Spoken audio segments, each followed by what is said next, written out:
Hola Edgar, oye, muchísimas gracias por aceptar esta invitación a conversar con nosotros hoy. Y mira, para poder entrar rápidamente en materia, ¿podrías comentarnos, por favor, qué es lo que podemos entender por terapia psicológica o psicoterapia? Claro que sí, gracias Eduardo por la invitación.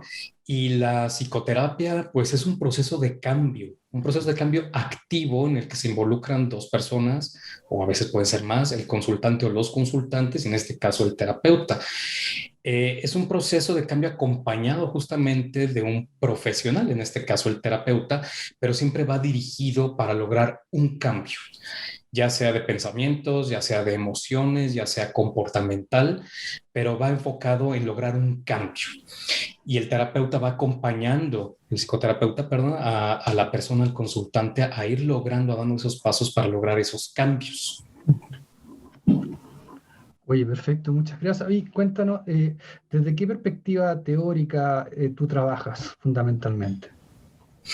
Pues mira, mi enfoque, mi perspectiva teórica, la principal es la transpersonal. Me apoyo mucho también de los avances en neurociencias y de la psicología positiva y utilizo como herramienta de trabajo, que a mí me parece muy poderosa y muy benéfica, la hipnosis ericksoniana. Oye, eso es bien interesante. Mira, fíjate que he preguntado varias veces o he tratado de hacer entrevistas, especialmente escritas a través de revistas en varias oportunidades sobre la hipnosis y no he tenido muy buenos resultados. Quizás tú pudieras comentarnos un poquito de qué se trata. Ah, claro que sí. Pues mira, voy a hacer algo breve porque esto podría pasarme aquí 2 horas hablando del tema, ¿verdad? Pero en general me gustaría quitar el mito, bueno, contribuir a quitar el mito que hay de la hipnosis en el mundo, pues muy infundado por las películas, ¿no? Los shows de voy a controlar tu mente y te voy a dar directivas y vas a hacer lo que yo te diga. Y para nada es así. La hipnosis es un proceso más bien en una calidad de atención diferente, volcado hacia el interior, en el que quien está en un trance hipnótico, como se Ujú. dice, va empezando a encontrar nuevas vías y nuevas soluciones que antes no contemplaba. Y te voy a dar un ejemplo muy básico. Digo, esto no es un trance hipnótico clínico, pero es algo que sucede espontáneamente para que la gente entienda esto de la hipnosis. Es, por ejemplo, si tú conduces, sabes manejar, has ido a algún lado manejando y de pronto pierdes la noción del tiempo porque te quedas pensando en otras cosas, llegas a tu destino y la persona dice, ¿cómo es que llegué aquí? No recuerdo el camino, no recuerdo qué pasó. Eso es un ejemplo de un trance hipnótico espontáneo. Obviamente ahí no está tal vez arreglando algo clínico, ¿no? Haciendo un cambio profundo en su vida.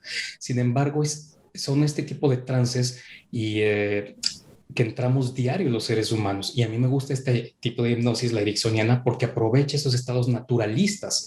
Entonces lo que hacemos es nada más acompañar a la persona a entrar en ellos para provecho y beneficio de ella. Oye, qué interesante, Edgar. Oye, para volver un poquito al curso de la conversación anterior, Uh -huh. ¿bajo qué circunstancias crees tú que las personas debiésemos acudir a una terapia, a una psicoterapia?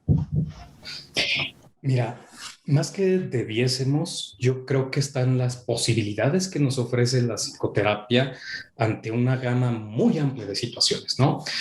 Por un lado, creo que están las clásicas y las que mucha gente tal vez conoce, que es cuando hay alguna enfermedad, trastorno mental, como depresión, ansiedad, cuestiones de estrés, obsesivo compulsivo, etcétera.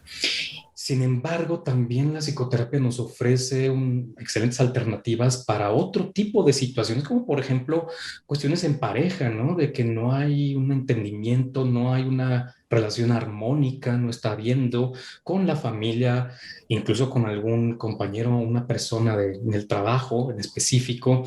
También cuando la persona dice, bueno, yo quisiera desahogarme de cosas que traigo aquí en la vida, de laboral, familiar, etcétera, personal, pero no encuentro un espacio donde me siente escuchado realmente, ¿no? Hablo con mis amigos, pero o se ríen o me dan consejos que pues no me ayudan en mucho, ¿no? Algún familiar. Y la psicoterapia es un espacio que se abre para sentirnos realmente escuchados, desahogarnos de las presiones de la vida y el contar con esta perspectiva de desde fuera de un profesional, en este caso el terapeuta, nos puede ayudar muchísimo a cambiar nuestra mirada, porque pues eso tú, yo y todos, ¿no? Vamos por la vida y nos vamos a veces casando con nuestras creencias, nuestras visiones, llegamos a lo que me gusta decir visión de túnel, y de pronto en la terapia lo que hacemos es abrir esa visión, la persona empieza a encontrar y a vislumbrar cosas que antes no veía. Entonces creo que todo este abanico de opciones se ofrece para quien está buscando terapia, ¿no? Cuando quieres encontrar un punto de vista alterno. Oye, sí, absolutamente. Y cuéntame, Edgar, en tu opinión, ¿por qué, y pese a todos los beneficios que tú nos estás comentando, muchas veces las personas son reticentes a la visita a un especialista, a un psicólogo? Pues mira, yo creo que mucho tiene que ver, Eduardo, la, los mitos que se han creado a lo largo de la historia alrededor de la psicoterapia. También una parte, la cultura popular, ¿no? Tanto en las películas, las series, cómo nos caricaturizan, cómo nos ponen ahí como la gente paga para que le hagamos dos preguntas y mucha gente ve eso y dice, ¿de verdad pagar para que alguien me haga dos preguntas? Pues para eso voy con mis amigos, ¿no? Entonces creo que este tipo de mitos no ayudan mucho. Uno de ellos, el principal creo yo, es, pero pues eso es para locos, ¿no? Entonces yo para qué voy si yo no estoy loco. Y como mencionaba hace rato, bueno, no nada más se trata de de curar o de tratar las patologías, sino de obtener otras perspectivas, profundizar también en nuestro autoconocimiento, ¿no? Entonces, creo que todo esto impide que mucha gente se acerque a la terapia, ¿no? Y que también hay otro mito que yo he explorado y que he conocido de primera mano y la gente dice, es que yo pensé que tú me ibas a decir qué es lo que yo tenía que hacer, ¿no? Como una prescripción de hacer esto, tal cosa, tal cosa. Y aunque hay corrientes terapéuticas que sí, efectivamente son más directivas que otras, sin embargo, en general la terapia va acompañando para que la persona vaya encontrando sus propias soluciones, sus propias respuestas, ¿no? Entonces, creo que esto no contribuye mucho a que la persona que nunca la ha tomado se acerque cuando podría beneficiarse de ella. Sí, absolutamente. Y como para introducir qué es lo que sucede en una sesión, ¿nos podrías tú comentar qué es lo que sucede, qué es lo que puede experimentar alguien que quizás está interesado o ha pensado en asistir a una terapia? Claro, pues mira, aquí también va a depender mucho de la corriente terapéutica que maneje el terapeuta. Sin embargo, en general, eh, es un proceso en donde la persona llega, comienza a mencionar y a platicar su situación, la que sea, le va haciendo preguntas el terapeuta, va viendo un diálogo.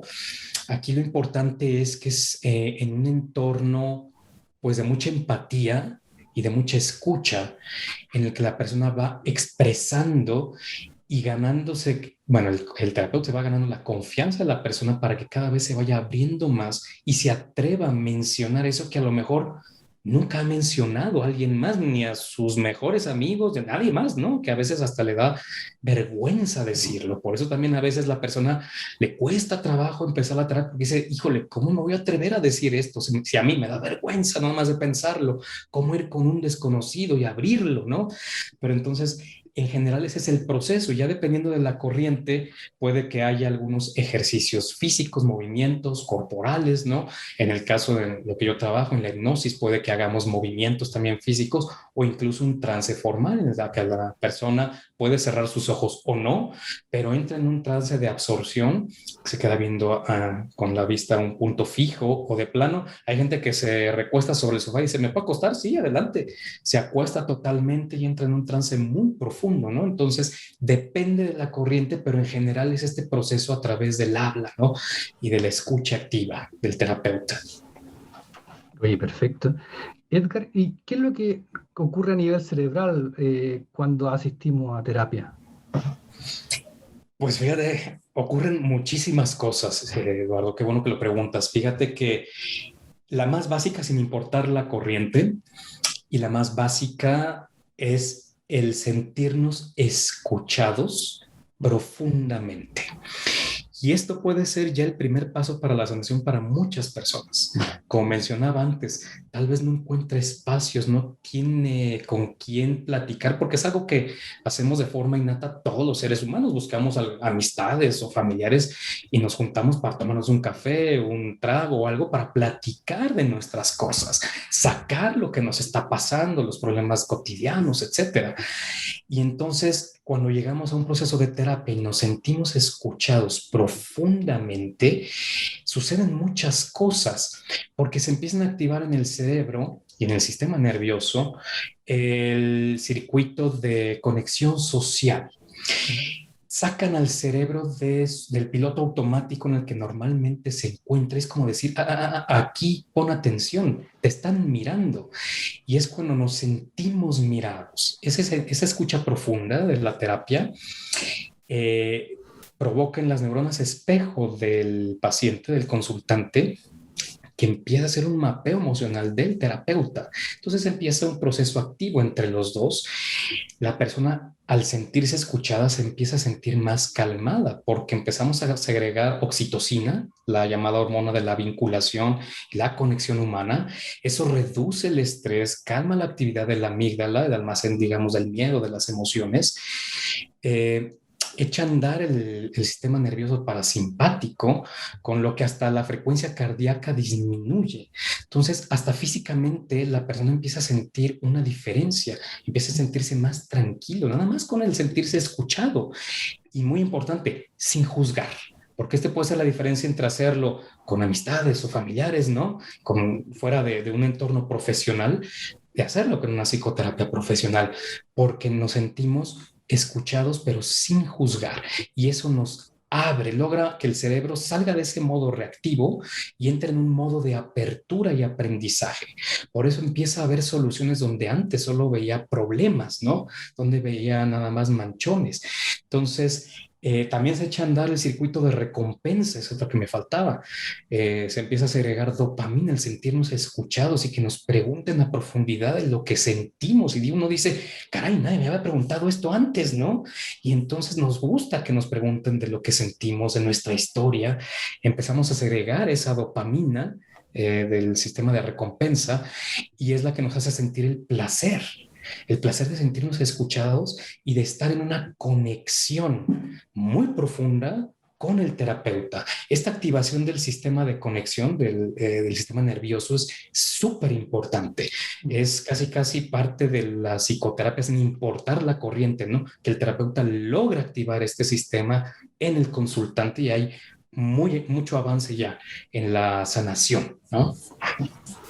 Oye, muy bien. Y oye, Edgar, y análogamente, pero pensando a nivel corporal, ¿se producen procesos, digamos, correlacionales a la psicoterapia, al proceso psicoterapéutico, quiero decir? Sí, pues mira, como te mencionaba, el hecho de que en el cerebro empiezan a segregarse neurotransmisores y ciertas hormonas, neuropéptidos, no nada más se queda en el cerebro, sino que va a todo el torrente sanguíneo y uno de los nervios que se activan, el del sistema de conexión social, es el nervio vago. Ese nervio empieza en la base del cráneo, pero va directamente a muchos órganos, al corazón, a los pulmones, a los intestinos, etcétera, va a todo, a muchas partes del cuerpo. Entonces, cuando se activa, es como si fuera el freno. La persona generalmente llega a terapia con el acelerador metido, ¿no? Sintiéndose ansioso, enojado, irritable, estresado, triste. Y de pronto, cuando se echa a andar esta parte del sistema nervioso, que por cierto, la hipnosis es buenísima para echar a andar esta parte del mecanismo del sistema nervioso, entonces empieza a meter el freno y se siente en todo el cuerpo, Eduardo. Yo mismo lo he vivido, ¿no? Es, sientes como si te empezaran a bajar las rayitas, ¿no? De la ansiedad, del enojo, empiezas a sentir un estado de profunda calma y ecuanimidad, el ritmo cardíaco, la frecuencia baja. Entonces, en realidad en la terapia suceden muchas cosas a nivel cerebral, pero también corporal y la persona lo siente.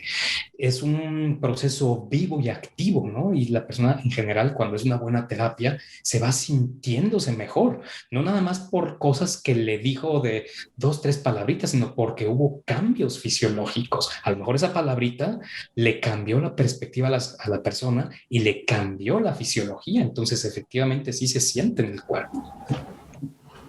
Oye, Edgar, Y desde tu perspectiva, ¿qué otro tipo de cambios se pueden generar por asistir a la terapia? Pues mira, O impacto, disculpa, sí, cambios claro, o claro. impactos. Yo creo que, bueno, evidentemente, y como lo que hemos estado platicando, pues es un impacto a nivel personal y ahí empieza, ¿no? Pero pues la persona, el consultante que va a terapia, pues rara vez está y vive en el vacío, sino que tiene contacto con otras personas. Entonces cambia la persona, empieza a cambiar su visión, empieza a cambiar sus emociones, empieza a conocerlas incluso. Eso cambia su comportamiento, como decía, su visión del mundo. Y entonces empieza a cambiar el entorno más inmediato en el que se desenvuelve esa persona.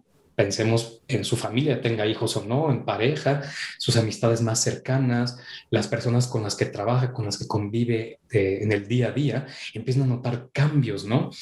Y de ahí pues nos podemos ir hacia más adelante, ¿no? En círculos concéntricos. Lo que empezó como un proceso personal se va extendiendo e incluso puede tener una repercusión en un nivel comunitario, ¿no? Tal vez no sea tan evidente como en un entorno más inmediato familiar, pero puede que la terapia tenga un efecto incluso a estos niveles, ¿no? Dependiendo de la posición que desempeñe esa persona.